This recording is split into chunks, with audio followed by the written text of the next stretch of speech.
گوگی کو پورا پروٹوکول دینا ہے، اور ان کو پورا پروٹوکول دیا جاتا تھا. ان کو نہ وزیر اعلیٰ ہاؤس میں انٹری سے روکا جاتا تھا، نہ کسی اور اہم جگہ پر ان کے لیے کوئی پابندی تھی. وہ بلا روک ٹوک اس طرح جس طرح پاکستان کی کوئی بہت بڑی اہم شخصیت یا اہم عہدے پر فائز، آئینی عہدے پر فائز خاتون ہے، وہ اس طرح دورے کرتے تھے. اب کچھ لوگوں نے خبر دی ان کے میاں واپس آ رہے ہیں پاکستان، وہ آ کر اس کا دفاع کریں گے.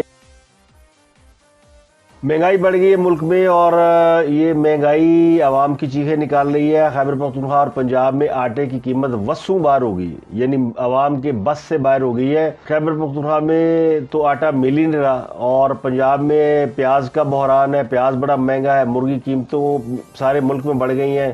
یوٹیلیٹی سٹور پہ جو سبسڈی دی ہوئی تھی وہ رمضان کی وجہ سے ختم ہو گئی ہے، تو اب چیزیں مہنگی ہو گئی ہیں، تو عوام کی چیخیں نکل رہی ہیں، اور ان چیخوں کا فائدہ اٹھا رہی ہے اپوزیشن یعنی تحریک انصاف. انہوں نے رولا ڈالنا شروع کر دیا ہے کہ جناب بینر لے آئے ہو، مہنگائی کرتے تھے تو یہ تو خود آ کے مہنگائی کر چکے ہیں. اب حکومت کا دفاع اس لیے ممکن نہیں ہے کہ یہی وہ معاملہ تھا جس پر حکومت کے لوگ خود لانگ مارچ کرتے رہے. بلاول بھٹو صاحب بھی ایک لانگ مارچ لے کے مہنگائی کے خلاف گئے تھے اسلام آباد کی طرف.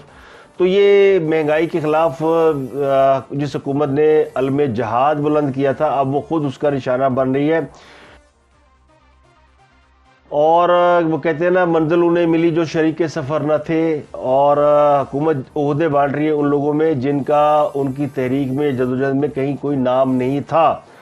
تو یہ عجیب سی بات ہے. یعنی وہ کہتے ہیں نا، نرنگی یہ سیاست دوران تو دیکھیے منزل انہیں ملی جو شریک سفر نہ تھے. تو شریک سفر جو نہیں ہے وہ جب اہم عہدوں پر تعینات ہوتے ہیں تو پھر کارکن یہ سوال کرتے ہیں کیا ان کے لیے ہم نے جدوجہد کی تھی؟ کیا نون لیگ کے لوگ یا مولانا فضل الرحمان یا پیپل پارٹی اس بات کی جدوجہد کر دی کہ شہباز شریف کو وزیر اعظم بنوا دیا جائے اور پھر وہ آ کے معاملات کو کنٹرول نہ کر سکے؟ ابھی تک ان کی جو وزراء کے ساتھ جیلنگ ہے وہ نظر نہیں آتی، اس کے باوجود کہ مسلم لیگ نون ابھی بھی پاکستان کی سب سے پاپولر جماعت ہے اور اس کا ایک ووٹ بینک ہے. لیکن حکومت کی کارکردگی اس ووٹ بینک کو متاثر کر سکتی ہے. تو ابھی سے حکومت کو ہوش کے ناخن لینے ہوں گے. وہ پشاور گئے تھے شہباز شریف صاحب، انہوں نے کہا کہ میں اپنے کپڑے بیچ کے لوگوں کو آٹا سستا کر دوں گا. تو اس قسم کی جو باتیں ہیں، اس قسم کی جو ڈرامے بازیاں ہیں وہ انہیں نہیں کرنی چاہیے. شہباز شریف ایک ذمہ دار قسم کے پولیٹیشین ہیں. انہوں نے جس محنت اور مشقت سے پنجاب میں نام بنایا ہے تو ان کو بحیثیت وزیر اعظم نام بنانا ہے. انہیں بھی ایک اچھی ٹیم کی ضرورت ہے. پنجاب میں انہوں نے بیوروکریسی کو ساتھ ملا کر کام کیا تھا، پنجاب میں بھی انہوں نے وزراء کو ساتھ ملا کر کبھی بھی حکومت نہیں چلائی، اور یہی طریقہ کار، یہی اب ان کا جو طریقہ کار ہے وہ فیڈرل گورنمنٹ کے اندر ہے. تو ان کے لیے مشکل پیدا ہو سکتی ہے. ان کو ایک ٹیم بنا کے، کیبنٹ بنا کے، اور سب کو ذمہ داریاں دے کے ان پہ ذمہ داریوں کا بوجھ ڈال کر ان سے ان کا حساب لینا ہوگا. یہ ہوتی ہے وزارت عظمیٰ. وزارت عظمیٰ اور وزارت اعلیٰ میں فرق ہوتا ہے. وزارت اعلیٰ میں آپ کو خود کسی کو جواب دینا ہوتا ہے، اور وزارت عظمیٰ میں آپ کو صرف عوام کو جواب دینا ہوتا ہے. تو وزراء کی ڈیوٹیاں لگا کر ان سے کام لیا جاتا ہے اور ان سے جواب طلبی کی جاتی ہے. ادھر دورہ کریں، کبھی ادھر دورہ کریں، کبھی بادشاہ ڈیم جا رہے. تو عوام کی جو ضروریات ہیں وہ بڑی سیدھی سیدھی ہیں. ان کا سب سے پہلے کچن ہے، آٹا، دال، گھی اور یہ ساری چیزیں، پھر پیٹرول، ٹریولنگ کے لیے گوشت بھی آ جاتا ہے اس میں، کھانے پینے کی چیزیں. تو یہ سب چیزیں جو ہے نا، اس میں کوئی شک نہیں کہ یہ عید کے بعد مہنگی بھی ہوئی ہے. ویسے تو رمضان المبارک کے شروع میں بھی تھی، اور مہنگائی رمضان میں ہمیشہ بڑھ جاتی ہے. لیکن اس مہنگائی پر قابو پایا جا سکتا ہے، اور اس کے لیے ضرورت ہے کہ ٹیمیں بنا کر. اور یہ جو پنجاب کے وزیر اعلیٰ صاحب ہیں وہ اب واپس آ گئے ہیں، حمزہ شہباز، تو ان سے بھی لوگوں کو بڑی توقع ہے کہ وہ بھی یہاں پہ پنجاب کے اندر اپنی ٹیم بنائے، کیبنٹ بنائے فوری طور پہ، اور اس کے اوپر یہ جو عہدے دے کے جو ہینگ اوور ہے ختم کر دیں. شہباز شریف یہ کام تو اچھا کر رہے ہیں کہ وہ نظر آتے ہیں کہ وہ بھاگ دوڑ کر رہے ہیں، اور باقیوں کو بھی جو جن کو حکومت ملی ہے اتنی جدوجہد کے بعد، تو انہیں بھی کام کر کے دکھانا چاہیے. تو یہ ایک وہ پوائنٹ ہے. یہ اس کا تعلق کسی پارٹی سے، کسی نظریے سے نہیں ہے. یہ کسی کو اچھا لگے یا برا لگے، خود نون لیگ کے لوگوں کی خواہش یہ ہوگی کہ ان کی پارٹی ڈلیور کر کے جائے. کیونکہ خان صاحب پہ اعتراض کیا تھا، وہ ڈلیور نہیں کر سکے، گورننس نہیں ٹھیک چلا کر سکے. اور مسلم لیگ نون کا تو ٹریڈ مارک یہ ہے کہ ان کے اوپر ہزاروں الزام ہوں گے، لیکن ان کے اوپر یہ الزام نہیں ہے کہ یہ کام نہیں کرتے یا ان کی گورننس ٹھیک نہیں ہوتی. تو یہ سارے کام وہ کرتے ہیں.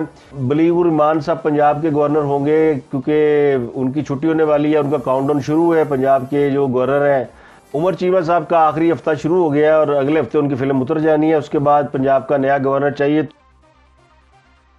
پارٹی مخدوم احمد کو بنانا چاہتی تھی پنجاب کا گورنر، لیکن پھر انہوں نے کہا جی وزارتیں ٹھیک ہے، گورنر بن کر کیا کریں گے، گورنر تو گورنر اس میں بیٹھا رہے گا، تو وزارتیں ملنے سے وہ کچھ منورنگ کر سکیں گے، کچھ لوگوں کا کام کرا سکیں گے اور اپنا پنجاب کے اندر پاؤں جما سکیں گے۔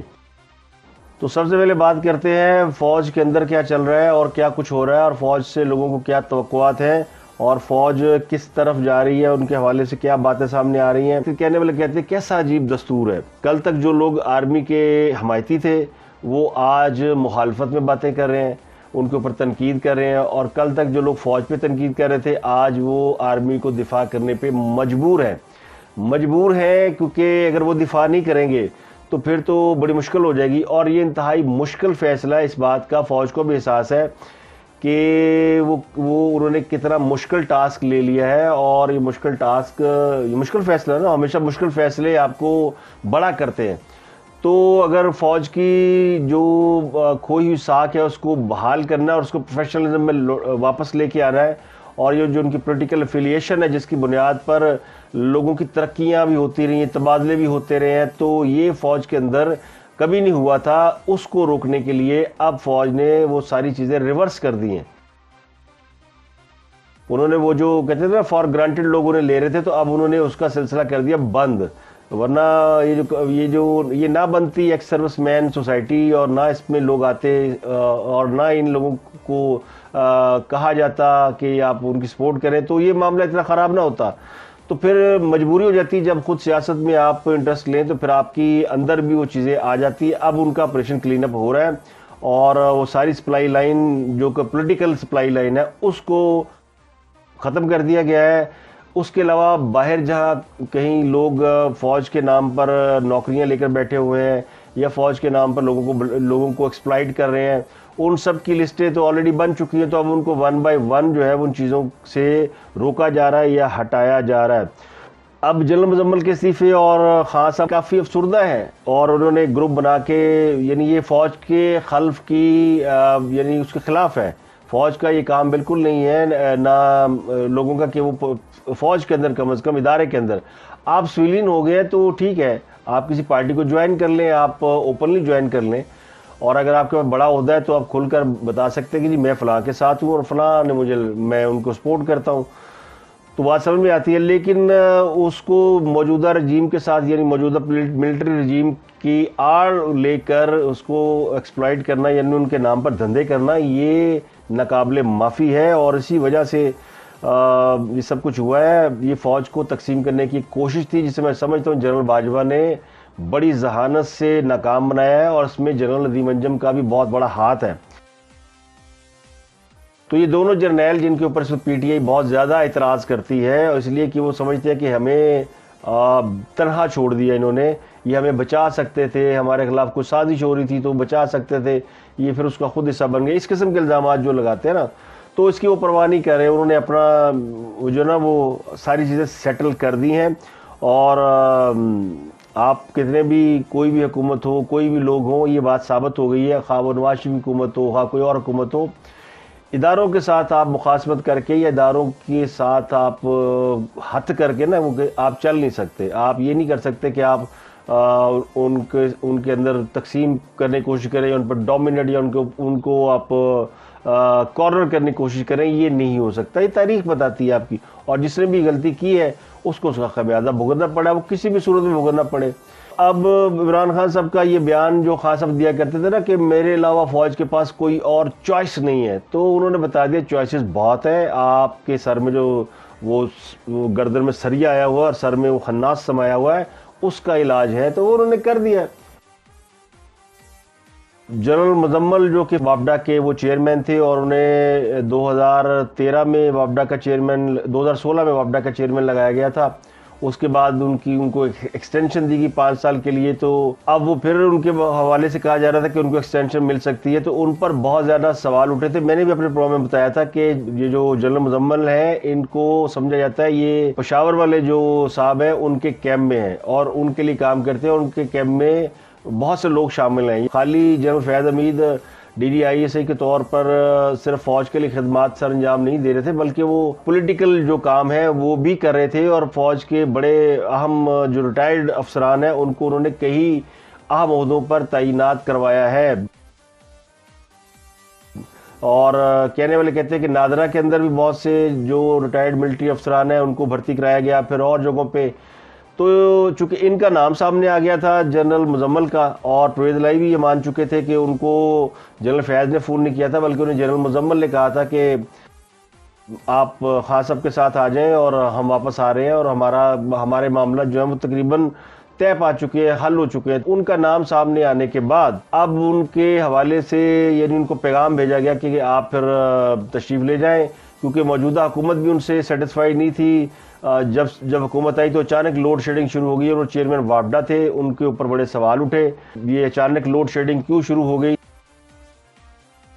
تو لوڈ شیڈنگ پر تو قابو پا لیا گیا، اور اس کے بعد پھر جنرل صاحب پر بھی قابو پا لیا گیا۔ تو اب وہ ریزائن ان کو دینا پڑا، کیونکہ ان کو پیغام آ گیا اوپر سے، اور وہاں سے جو پیغام آتا ہے تو اس کے بعد پھر ان کا رہنا نہیں بنتا۔ اس کے بارے میں بہت سے لوگ آپ کو بہت سی باتیں بتا چکے ہیں، تو یہ بات کوئی ڈھکی چھپی نہیں ہے کہ وہ اسی طرح جس طرح کسی ڈیپ اسٹیٹ کے بارے میں لوگوں کی پرسیپشن ہوتی ہے کہ پیچھے بیٹھ کر کام کیا جاتا ہے، اسی طرح خان صاحب کی حکومت میں جو لوگ پیچھے بیٹھ کر کام کر رہے تھے ان میں سے وہ ایک تھے، اور وہ بہت سے لوگوں کے ساتھ رابطوں میں تھے، اور انہوں نے ایم کیو ایم کو بھی ٹچ کیا اور بھی لوگوں کو کیا، لیکن صرف چودھری پرویز الہی ان کے قابو آئے اور وہ پلٹ کے چلے گئے۔ ویسے تو اچھی بات ہے، چودھری پرویز الہی ان کے کہنے پر خان صاحب کے ساتھ چلے گئے۔ اگر وہ نہ جاتے تو حمدہ شہباز کیسے وزیر اعلیٰ پنجاب بنتے؟ تو نون لیگ والوں کو اس کا شکریہ بھی ادا کرنا چاہیے۔ تو اب انہوں نے جانا ہے اور چلے گئے ہیں۔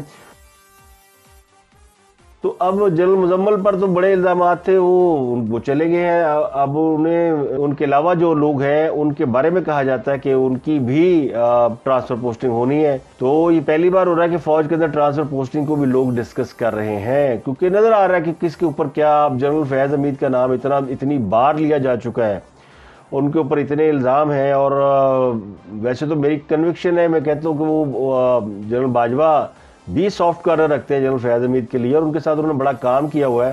اور کچھ دوستوں نے دروبر گردن راوی ہے کہ ایک دفعہ انکوائری میں جنرل فیاض حمید صاحب تھے اور انکوائری افسر باجوہ صاحب تھے، تو انہوں نے سپورٹ کیا تھا کسی معاملے کے اوپر، تو وہ ان کے احسان مند بھی ہیں جنرل فیاض حمید۔ تو انہوں نے ان کو کور بھیج کر ان کو حقیقت میں ان کی فیور کی کہ ان کو آرمی چیف اگر بننا ہے تو کور 1 سال کے لیے کمانڈ کر دیں۔ وہ ان کو چاہتے تو ان کو کہیں اور بھی بھیج سکتے تھے، لیکن بھیجا۔ اب ان کا نام جس طرح آ رہا ہے اور جس طرح وہ ان کے بارے میں باتیں ہو رہی ہیں، تو ان کے لیے ضروری ہے کہ ان کو پھر یا پروٹیکٹ کیا جائے یا پھر ان کا کچھ اور، یعنی وہ خود سے کچھ لوگوں نے کہا ہے، یہ میرا کلیم نہیں، کچھ لوگ کہتے ہیں کہ جی وہ لانگ لیو پہ بھی جا سکتے ہیں، وہ ریزائن بھی دے سکتے ہیں، اس طرح کی باتیں ہو رہی ہیں۔ اور یعنی جن کے بارے میں بڑا کلیئر ہے کہ وہ پی ٹی آئی کے سپورٹر ہے، جو کہتے تھے مثبت خبریں دیں، ان کے بارے میں بھی کہ ان کو بھی اسی طرح کا ان کے ساتھ معاملہ ہو سکتا ہے، کیونکہ اب اس کے اندر کوئی گنجائش نہیں، گنجائش بڑا نشتہ تھا، اس میں کوئی ٹالرنس نہیں ہونی، اور ابھی کوئی ان کا دھیان نہیں ہے کہ وہ شہباز شریف کو چلائیں یا وہ حکومت کو چلانے میں ہیلپ کریں یا کسی اور کو ٹھوکنے میں، تو وہ اپنے کام کر رہے ہیں۔ ان کہتے ہیں بھل صفائی، وہ نواز شریف ایک دفعہ بنے تھے وزیر اعظم، تو دوسری مرتبہ شاید بنے تھے، تو وہ نالوں کی صفائی چیک کرنے پہنچ گئے تھے، بھل صفائی ہوئی ہے کہ نہیں ہوئی۔ تو ہم کہتے تھے یہ وزیر اعظم کا کام ہے بھل صفائی کرانا، لیکن وہ سمجھتے تھے کہ ذمہ داروں کو یہ بڑا ذمہ داروں کا درینہ مسئلہ ہے، اور جب تک بھل صفائی نہیں ہوگی ان کو پانی پورا نہیں ملے گا۔ تو ہر ایک کی اپنی سوچ ہوتی ہے، تو اب یہ بھل صفائی فوج کے اندر بھی ہو رہی ہے۔ تو اگلی سٹوری ہے عمران خان صاحب کی۔ عمران خان صاحب کی جو ویڈیوز لیک ہوئی ہیں وہ بڑی دلچسپ ویڈیو ہیں، وہ سادہ سی ویڈیو ہیں، آپ نے کوئی ایکسپیکٹیشن نہیں رکھیں کہ میں ان کی کوئی ویڈیو دکھاؤں گا آپ کو جس میں خدا نہ خواستہ کچھ اور ہو۔ وہ خان صاحب نے اوورسیز پاکستانیوں سے خطاب کیا، اور کروڑ لوگوں سے 12 14 15 ملکوں میں خطاب کیا انہوں نے، اور پھر انہوں نے امریکہ میں خطاب نہیں کیا، احتیاطاً انہوں نے پوچھ لیا امریکہ تو نہیں خطاب جا رہا۔ پھر انہوں نے بیرون ملک پاکستانی ان کو پیغام دیا کہ وہ امریکہ کے خلاف نہیں ہے، یہ مت سمجھنا کہ امریکہ کے خلاف ہم چل پڑے تو اسی امریکی پرچم ساڑھن لاکھ ہوتے اور پھر ادھر سے آپ کو ٹھڈے مار کے نکال دیا جائے، تو یہ غلطی نہیں کرنی۔ اوورسیز پاکستانی کو انہوں نے کیونکہ وہ اوورسیز پاکستانی اگر وہاں سے نکالے جائیں گے تو خاص صاحب کو دے دیں گے 9 کروڑ گالیاں، وہ ہے تو جذباتی نا۔ تو اب ان کو یہ کہا جی کہ بس آپ خط لکھیں، آپ پیغام بھیجیں اور پروٹیسٹ کریں اور اس طرح کی چیزیں کریں۔ سب سے پہلے تو ان کا ہوتا ہے نا چندہ دیو جی، تو چندہ تو مانگنا بھولتے نہیں ہے، کوئی بات کر لیں۔ وہ لطیفہ سنا نا مراسی والا آپ نے، جس میں کہتا ہے سب کو چوائس آف تھا، بس یہ شلوار میری ہے، اور چوائس سر شلوار ادھار مانگ کے پہنی ہوئی تھی مراسی سے.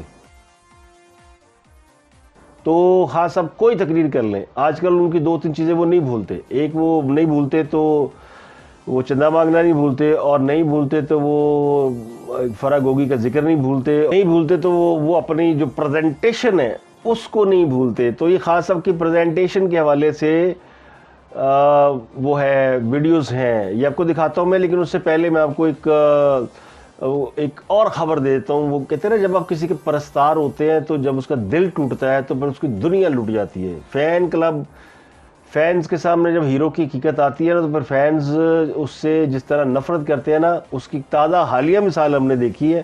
ڈاکٹر عامر لیاقت صاحب کی جو تیسری اہلیہ، انہوں نے ان سے خلا مانگ لی ہے، اور وہ کہتی ہے کہ جی انہوں نے الزام بڑے لگائے ہیں، میں الزامات پہ نہیں جاتا، یہ معاملہ ان میاں بیوی کا ہے. لیکن چونکہ وہ ایک عوامی شخصیت ہے اور خود وہ سوشل میڈیا پہ اپنی نجی زندگی کو شیئر کرتے ہیں، تو اس لیے ان پر بات کی جائے گی. میرے ویسے وہ دوست رہے ہیں اور میں ان کا احترام کرتا ہوں. ان پر جو الزام لگائے ہیں ان الزاموں کو تو میں ڈسکس نہیں کرتا کہ وہ کیا الزام لگائے، ان کی بیوی نے کیا لگائے اور عامر لیاقت نے اپنی بیوی پہ کیا الزام لگائے. تو یہ تالی ایک ہاتھ سے نہیں بجتی، دونوں طرف سے کچھ نہ کچھ ہوا ہے. لیکن جو میرا اس میں مدعا ہے وہ یہ کہ جو ان کی اہلیہ تھی انہوں نے شادی اس لیے کی تھی کہ وہ خاص وہ عامر لیاقت کی بچپن سے فین تھی. اسے کہتے میں تو فین ہوں، لیکن جب شادی کی تو مجھ پہ عقدہ کھلا کہ یہ وہ بندہ نہیں ہے، یہ بندہ ہے رانگ نمبر. ان کے بقول، میں اسے رانگ نمبر نہیں کہہ رہا ہوں. تو اس طرح جو خان صاحب کے فینز ہیں نا وہ کم از کم یہ نہ دیکھیں، کیونکہ ان کا دل ٹوٹے گا کہ انجینئر خان صاحب اوور بیچارے شان کی جو انہوں نے کی، اور شان نے ان کا انٹرویو لیا تھا کہ ہم ٹی وی پہ، اور ہم ٹی وی پہ انہوں نے انٹرویو دیا، اور انہوں نے یعنی اب یہ کہا جا سکتا ہے کہ پاکستان کا سب سے بڑا سیاسی اداکار. اس کی شوٹنگ سے پہلے ہم کو جھلکیاں دکھاتے ہیں. ان جھلکیوں میں وہ کہہ رہے ہیں کہ ایک تو لائٹنگ کا خیال رکھیں، دوسرا ان کو بتانے والے کہ سر آپ نے کیا بولنا ہے، تیسرا وہ یہ بتاتے ہیں کہ جناب یہ جو انٹرویو ہوا تھا ہم نیوز پہ، جو شان نے انٹرویو لیا تھا، وہ تو ایسے انٹرویو تھا جیسے میں بس پہ بیٹھ کے انٹرویو دے رہا ہوں. تو شان بہت بڑا فین ہے، تو میں شان کا دل نہیں توڑنا چاہتا، میں اس کی عزت کرتا ہوں. اداکار شان خود اچھا انسان ہے، میں کئی واقعہ جانتا ہوں شان کے حوالے سے، اپنے ذاتی ایکسپیرینس کی بنیاد پر بھی میں اس کو ایک اچھا انسان سمجھتا ہوں. اب وہ فین ہے عمران خان صاحب کی، کس وجہ سے فین ہے؟ خان صاحب نے جو کچھ ان کے بارے میں کہا، شان کو جو انٹرویو دیا وہ بس میں بیٹھا ہوا تھا، اور وہ غصہ انہوں نے نکالا وہ جو پوڈ کاسٹ کو انٹرویو دیا تھا. پوڈ کاسٹ والوں کو بھی انہوں نے بیٹ بجا دی کہ ان کے سوال بڑے لمبے تھے اور مزہ نہیں آیا، کرسپ نہیں تھا، یہ نہیں تھا، وہ نہیں تھا. غصہ پتہ کہتا ہے وہ غصہ یہ کہ وہ پوڈ کاسٹ والوں نے بڑی ذہانت سے ان سے وہ گلوا لیا تھا کہ ان کو تو جولائی سے پتا تھا کہ ان کے خلاف سازش ہو رہی ہے اور تحریک عدم اعتماد آنے والی ہے، اور پھر وہ کلپ ان کے گلے پڑا ہوا ہے، اور انہوں نے اس کو وہ بیچارے ڈیلیٹ بھی نہیں کر سکے اور وہ بھی نہیں کر سکے، اور اوپر سے انہوں نے وہ شیئر بھی کر دیا سوشل میڈیا کے اوپر، اور پی ٹی آئی والوں نے اس کو ری ٹویٹ بھی کر دیا. تو پوڈ کاسٹ والوں پہ غصہ سمجھ میں آتا ہے، شان پہ بھی ان کا غصہ کہ جی وہ یعنی دراصل غصہ تو شان پہ لگا اس لیے بھی تھا کہ وہ شان کے انٹرویو کو زیادہ پذیرائی نہیں ملی. تو خان صاحب کا پہلا کلپ یہ ہے کہ لائٹنگ، آپ لائٹنگ نہیں جانتے، بلکہ آپ دیکھ ہی لیں خان صاحب نے کیا کیا ہدایت دی. کر لینا یہ نہ ہو، ہمارا بڑا پروفیشنل ہونا چاہیے آج.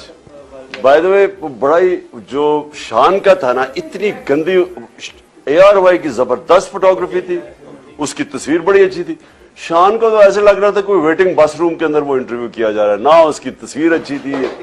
اے آر وائی کی سپرب لائٹنگ، آئی مسٹ سے. دیکھو لائٹنگ جو ہے نا از ایوری تھنگ. اگر آپ کی لائٹنگ ٹھیک نہیں ہے، سارا آپ کا سارا عجیب سی کوئی ہاں اس کا کیا ہے، اس کا وہ بڑا لمبا نہیں تھا، اتنا لمبا کر دیا انٹرسٹ ہی بڑا رہا. اچھا کوئی نہیں دیکھتا، لیکن وہ جس طرح وہ گیا ہے نا تو بڑا اچھا. صرف ایک چیز تھی، ان کے کوشچن وہ بڑے وہ تقریر ہی کر رہے تھے کوشچن میں، وہ ڈسکشن میں چلے گئے تھے. وہ ہونا چاہیے تھا کرسپ کوشچن، تاکہ وہ ٹائم چھوٹے میں زیادہ مٹیریل چلا جاتا. اچھا سو شروع کدھر سے کرنا ہے مجھے تو ابھی شروع آپ یہ کریں کہ آج میں آپ سے اوورسیز پاکستانی بہت بڑی کامیابی تھی ہماری، اس میں جو لیفٹ فگر تھی